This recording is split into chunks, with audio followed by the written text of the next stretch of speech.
Gasubaybay dito po sa ating inaugural pilot episode. At napakapalad po natin, Cecil, kasama po natin ngayon ang Secretary ng Department of Education at ang ating Vice President ng Republika ng Pilipinas, si Vice President Sara Zay Duterte, para po sa ating guest bilang pilot episode po natin. At nandiyan na po sa linya si Vice President. Ma'am? Yes, apo, Sentol. Ma'am, maayong buntag. Senator Francis Tolentino at Ma'am Cecil, magandang umaga po sa inyo at sa mga kababayan natin na nakikinig at nanonood sa inyo ngayong umaga na ito. Kumusta po kayo, ma'am? Magandang umaga po muli. Okay lang po. Excited po sa darating na linggo. Ay, ma'am, pasensya na po, maaga namin kayo naabala. Pero may mga katanungan po tayo ngayon. Ito po ay tungkol sa sektor ng edukasyon. Base po sa tugon ng masa survey ng Okta Research, lumalabas po na 84% ang trust rating ng DepEd at number 1 na agency na department sa mga trusted agencies. Saan po natin kaya pwedeng ma-attribute ito? Ito kaya ay resulta ng magandang pananaw ng mga magulang sa mga programa ng inyong kagawaran o sa liderato? Madam Vice President? Yes, Senator Francis, paniwala ko dahil ito nakikita na ng ating mga magulang at ng ating mga kababayan ang determinasyon at katatagan ng ating mga guro at ng ating mga non-teaching personnel sa Department of Education. At meron na pong epekto yung kampanya ng ating pamahalaan na kailangan yung ating mga anak, yung ating kabataan ay nasa loob po ng mga paaralan at naiintindihan na ng ating mga kababayan ang kahalagahan ng edukasyon sa buhay ng kanilang mga anak at sa pagbabago ng kanilang pamilya. Lalong-lalo na po yung mga pamilya na medyo hirap sa buhay. Congratulations po dyan, Madam Vice President.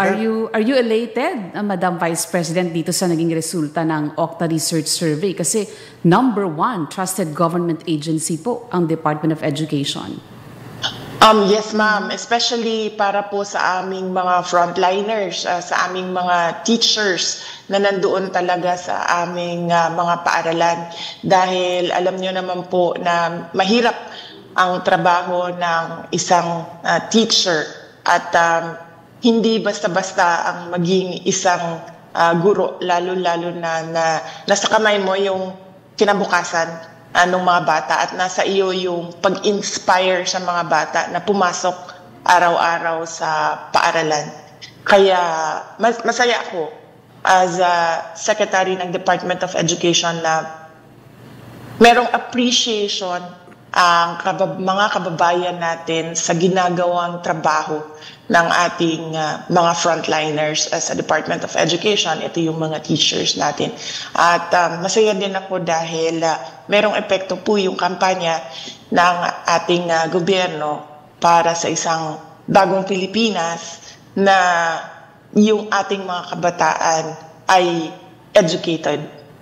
Salamat, ma'am. Siguro pangalawang tanong namin at ito, importante po ito kasi para, ma'am, na unti-unting bumabalik yung lumang school calendar, gaya po na nabanggit ng DepEd, ito po ay dahil sa consultation sa iba't ibang sector, stakeholders. Pero dahil maaga ngayon ang bakasyon ng mga estudyante ngayong taon, hindi kaya maapektuhan po ang learning quote-unquote ng mga kabataan natin, ma'am? Yes, apo. Sentol, ang ginawa po natin, iniklian natin yung break. Yung end of school year break, yun po yung iniklian natin. Kaya po tayo naggumawa ng extensive consultations dahil po dito. Dahil hindi po 2 months yung break natin na mangyayari for the end of school year of 2024 to 2025. Doon naman po sa number of school days, konti lang po yung naging diferensya doon. Nasa 7 days lang po ang difference. Mga 1 week lang po na shorten natin ang ating school year. Kaya din po gradual yung shift natin sa school calendar at hindi natin binalik kaagad na magtapos ang mga bata sa March dahil po yun po yung isang consideration. Makakaapekto po yun sa mga kailangan pag-aralan o learning competencies ng mga mag-aaral. So wala po yung pangamba, Madam Vice President, about yung tinatawag na learning gap, ano po? Well, nandyan pa rin po yun dahil ilang years na po tayo merong problema po sa pag-aaral at sa pagpapaintindi sa ating mga estudyante. Pero yung school calendar, hindi naman po makakaapekto sa mga kailangan gawin ng Department of Education para merong catch-up yung ating mga kabataan, yung ating mga learners sa kanilang mga kailangan matutunan sa mga paaralan. Salamat po, ma'am. Last question na po at alam kong napakahalaga nitong oras nyo. Maswerte kami kayong nakuha namin sa initial episode at naririnig po tayo sa buong Pilipinas. Nasa Aliw TV po tayo, Channel 23. Sa Davao po, 98.7 FM po tayo sa Davao. So, huling question po, Madam Vice President. Kanina nagtatanong kami tungkol sa mga presyo sa palengke. At inulat po ng Philippine Statistical Authority na nagsisimulang tumaas ang presyo ng pagkain, inflation, kamatis kanina, medyo kulang, ganun din yung sa bigas. Sa tingin nyo, ma'am, makakatulong ba ho ang DepEd? Lalong-lalo na sa i-inculcate, pagkikintal sa kaisipan ng mga estudyante natin, sa pupils natin, sa kahalagahan po ng agrikultura. Can this be part of a mini curriculum para magkahilig po sila sa agrikultura, ma'am? Yes, apo. Unang-una, Senator Francis Tolentino at Ma'am Cecil, gusto ko pong mag-congratulate sa inyong dalawa sa inyong show, early morning show. Congratulations po sa inyong dalawa. Paniwala ko, natupad na yung isang pangarap na ni Senator Francis Tolentino na maging media star sa ating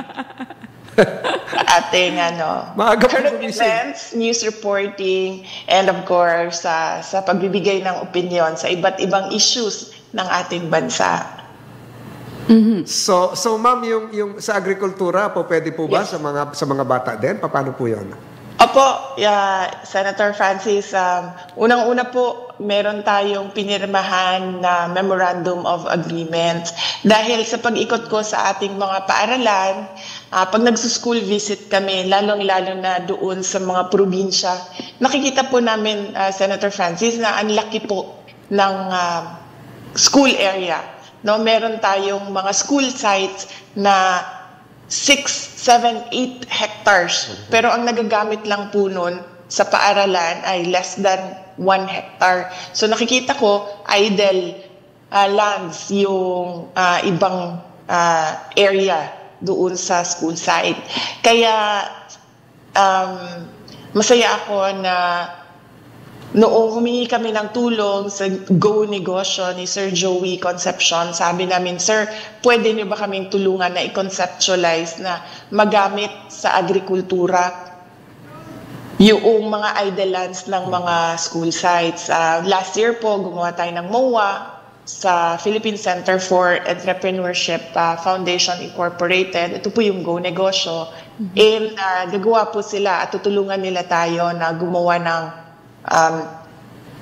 programa, proyekto. Ito po yung pag-e-establish ng school gardens, pag-showcase ng agribusiness events sa ating mga paaralan, and syempre, nagiging income generating yung mga school gardens natin para sa ating mga parent, teachers, associations. Ang tawag po natin sa project natin ay pampaaralang taniman ng mga agribida o PTA. Dahil unang-una, ito po talaga yung gusto namin na parang augmentation ng panggastos ng Parent Teachers Association para doon sa paaralan. O di man kaya, depende po sa discussion ng mga lawyers sa loob ng Department of Education, pwede po siya maging trust fund ng paaralan o dagdag sa MOOE. So yun po yung gagawin natin na sa ngayon po ang nag-participate at nagbigay ng kanilang mga pilot schools para subukan natin itong pampaaralang taniman ng mga agribida ay ang Region 6 o Panay Island at ang Caraga. Yan po yung mga regions na meron na tayong na-identify na mga paaralan. Sa mga susunod na buwan, Senator Francis Tolentino, papakita po namin sa inyo yung harvest na po ng mga tanim. Meron din po tayong batas, Senator Francis Tolentino, sa pag-establish po ng fisheries school. Ayun. Apo, dito naman po sa fisheries school, Sen, tinuturuan natin simula grade 4 hanggang grade 9. Tapos papasok sila ng senior high school, tinuturuan po natin sila unang-una paano mag-alaga ng isda, pangalawa paano mag-alaga ng mga isda sa fish pond, hanggang pwede na po silang pumasok sa senior high school na meron na pong, basahin ko lang po yung Actually, yan nga, Vice Aquaculture President. na yun. Aquaculture na. Aquaculture. Yes, apo. Yan nga po yung aquaculture, fish capture, fish production, packaging, fish wharf operation, and fishing gear, repair and maintenance. Lahat po ito NC2. Ayun, ang So dami. it's already pala. Ginagawa na. Ginagawa na. Katulong pa PTA. Part of the curriculum na ika nga. Tama po ba, Vice President? Yes, correct. Meron pong batas. Kaya part po ito ng lumang curriculum. Part din po siya ng bagong curriculum, ng matatag curriculum. Meron din po tayong tinatawag na rural farm schools. Ito naman po ay tinetest natin sa Region 6 din naman. Ganon din po. Magtuturo siya ng agricultural subjects doon sa mga mag-aaral natin. Ayun, ang ganda. Kasi nung araw, Cecil, hindi ko na inabutan to. May nagkwento lang sa akin, Madam Vice President. Meron daw nung araw na contest sa mga grade school, high school na Future Farmers of the Philippines Award. Yung mga ganun daw konsepto. Pero nakikita natin, maganda naman tong ginagawa ng DepEd. And we look forward, ma'am, to future developments. At ma'am, wag po kayong mag-aalangan, huwag kayong mag-aatubili. Pag meron kayong gustong i-announce, ito pong programang ito ay handang maging venue po nyo, vehicle nyo po sa mga programs ng DepEd. At ako po ay nag-practice na maaga gumising araw-araw para po mahirap pala itong trabahong ito. Akala ko po madali lang, 4 o'clock po akong gumising, ma'am. Pero bukas pala meron pa. At susunod na araw meron pa. Ma'am, we have taken too much of your time.